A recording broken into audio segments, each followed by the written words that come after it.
Instagram റീലുകളുടെ കാലമാണ് ഇത്. ഇൻസ്റ്റഗ്രാമിലൂടെ പല വിധത്തിലുള്ള ഉപദേശങ്ങൾ നൽകുന്ന ഒരുപാട് പേർ നമുക്ക് ചുറ്റുമുണ്ട്.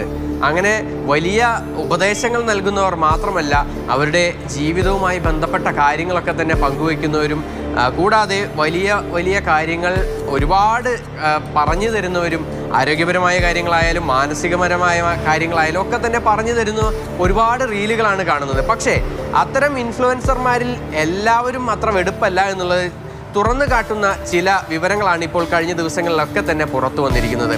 ഇപ്പോൾ ഏറ്റവും ഒടുവിൽ ഉണ്ടായിരിക്കുന്നത് തൃശ്ശൂർ താന്യം സ്വദേശിയായ യദു ഗിരീഷ് എന്ന് പറയുന്ന ഇൻസ്റ്റഗ്രാം ഇൻഫ്ലുവൻസറുടെ തനി നിറം ഇപ്പോൾ പുറത്തു വന്നിരിക്കുകയാണ്. ഇയാൾ ഇൻസ്റ്റഗ്രാമിൽ ഇടുന്ന ഓരോ റീലിനും മില്യൺസ് ആണ് വ്യൂസ് ആയി ഉള്ളത്. ഒരുപാട് പെൺകുട്ടികളും ഉൾപ്പെടെ ഇയാളെ ഫോളോ ചെയ്യുന്നുമുണ്ട്.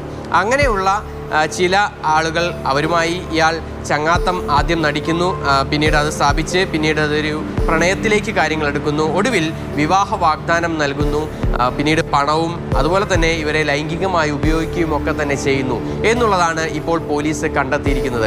തൃശ്ശൂർ സിറ്റി പോലീസാണ് യദു ഗിരീഷിനെ അറസ്റ്റ് ചെയ്തിരിക്കുന്നത്. ഇത് 3 പെൺകുട്ടികളുടെ പരാതിയിലാണ് ഈ ഒരു അറസ്റ്റ് നടന്നത്. അതായത് ഈ കഴിഞ്ഞ ജനുവരി മാസമാണ് കേസിനാസ്പദമായ പരാതിയൊക്കെ തന്നെ ഉണ്ടായത്. ഈ പരാതി ലഭിച്ചതിനെ തുടർന്ന് യദു ഗിരീഷിനെ തൃശ്ശൂർ സിറ്റി പോലീസ് അറസ്റ്റ് ചെയ്യുകയാണ് ഉണ്ടായത്. അറസ്റ്റ് ചെയ്തതിന് ശേഷം ഇയാളുടെ മൊബൈൽ ഫോണും ലാപ്ടോപ്പും ഉൾപ്പെടെയുള്ളവ വിശദമായി പോലീസ് പരിശോധിക്കുകയും ചെയ്തു. അങ്ങനെ പരിശോധിച്ച സമയത്ത് ഞെട്ടിക്കുന്ന കാര്യങ്ങളാണ് പോലീസിന് കണ്ടെത്താനായി കഴിഞ്ഞത്. ഈ പരാതി നൽകിയ 3 പേർ മാത്രമല്ല, നിരവധി പേരെ ഇയാൾ ലൈംഗികമായി പീഡിപ്പിച്ചിട്ടുണ്ട്. വിവാഹ വാഗ്ദാനം നൽകിയും അതുപോലെ തന്നെ പണം വാങ്ങിയും അങ്ങനെ പല വിധത്തിൽ ചൂഷണം ചെയ്തിട്ടുമുണ്ട്.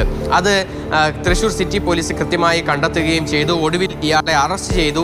ഇപ്പോൾ നിലവിൽ ഇയാൾ റിമാൻഡിലാണ്. എന്തായാലും ഇൻസ്റ്റഗ്രാമും ഫേസ്ബുക്കും അതുപോലെ തന്നെ മറ്റ് സാമൂഹ്യ മാധ്യമങ്ങളും ഒക്കെ തന്നെ കണ്ട് ഇൻഫ്ലുവൻസർമാരുടെ വാക്കുകളൊക്കെ കേട്ട് അവരുമായി അടുപ്പം സ്ഥാപിക്കുന്ന ചിലരെങ്കിലും ഒന്ന് സൂക്ഷിച്ചാൽ നല്ലതായിരിക്കും. കാരണം മറ്റൊന്നുമല്ല, ഇവരുടെയൊക്കെ തന്നെ ഉദ്ദേശം അത്ര നല്ലതാണോ എന്നുള്ള കാര്യം സ്വയം ഒന്ന് ചിന്തിക്കുന്നത് നല്ലതാണ്. പ്രത്യേകിച്ചും പ്രായപൂർത്തിയാകാത്ത പെൺകുട്ടികളായാലും മറ്റുള്ളവരായാലും ഒക്കെ തന്നെ ഒന്ന് ശ്രദ്ധിക്കുന്നത് നല്ലതാണ്.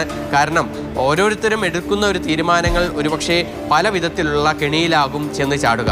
MS Lishoy, Mathrubhumi news, Thrissur.